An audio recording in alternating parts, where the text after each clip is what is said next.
i suoi fratelli vescovi canadesi. I ask for God's forgiveness, and I want to say to you with all my heart, I am very sorry. We don't need a Pope here. Yeah, do his bullshit because he's the Pope. And do you think that money would have been better spent going towards clean drinking water for maybe the 27 Native communities that still don't have it? Absolutely, because the Pope's a lizard person, and we shouldn't be funding that. I think I would invest that money if I was the government into Indigenous to help them with clean water, not to mention the homeless problem we have in Toronto.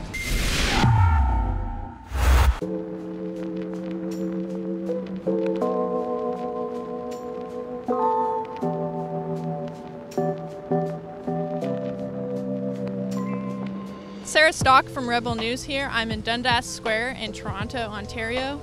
Today I'm going to interview streeters to ask what they think about the government and the Vatican spending $100 million for the Pope to visit to apologize to Aboriginals about residential schools when 27 First Nations communities in Canada still don't have access to clean drinking water. The final tally for the cost of the trip is not in yet, but estimates vary very widely from $35 to $100 million.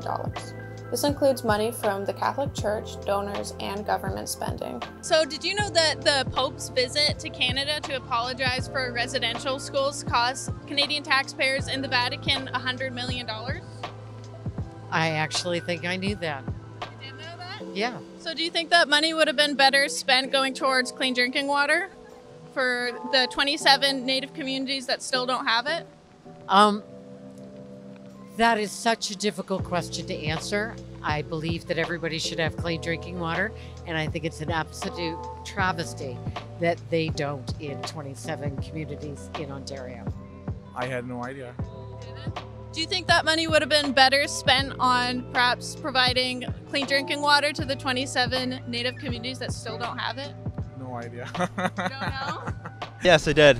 Yeah, I heard about it on the news. Heard? Yeah, it was on Facebook news too as well. No. I did not know that. I'm not Canadian. You're not Canadian? No. I don't know. The government always does bad things, don't they? That's a waste of damn money.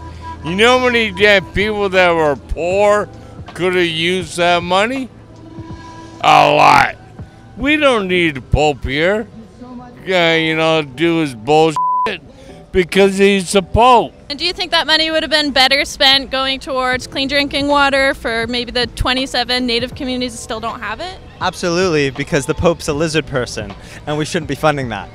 I think I would invest that money if I was the government into Indigenous to help them with clean water, not to mention the homeless problem we have in Toronto. Still don't have one? Yeah. So what do you think the government's justification would be for this? How do you think they could possibly defend that? $100 million, right? That's tough. Yeah. No, I feel like that money could be better spent for sure. Yeah. Pope is led by something bad. He's not led by God. The church, the Archdiocese of Canada, they love money. I fixed churches that they rain is destroying the altar of God.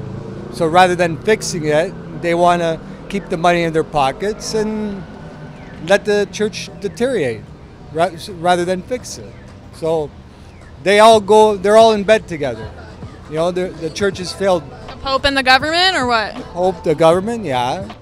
So the general consensus from Torontonians is that they do not understand why or how this can possibly be justified, $100 million for the Pope to come visit and apologize. And many people did agree that it could probably be spent on something such as clean drinking water, although a lot of people were not sure. They just didn't know enough about the issue on how to give their opinion because it is a very complicated issue. Justin Trudeau promised in 2015 that he would have clean drinking water for all Indigenous communities by the end of his first term. We've been working hard in partnership with other orders of government and with Indigenous leaders in Canada to correct past injustices and to bring about a better quality of life for Indigenous peoples in Canada. Our efforts include investments to help bring safe and clean drinking water to all Indigenous communities, part of the UN's Sustainable Development Goal number 6, clean water and sanitation. 7 years later, $4 billion later, there's still 27 Native communities that don't have this. Want to help Rebel News put pressure on politicians to make this happen? You can head over to cleanwaternow.ca and sign our petition so that every Canadian has access to clean drinking water.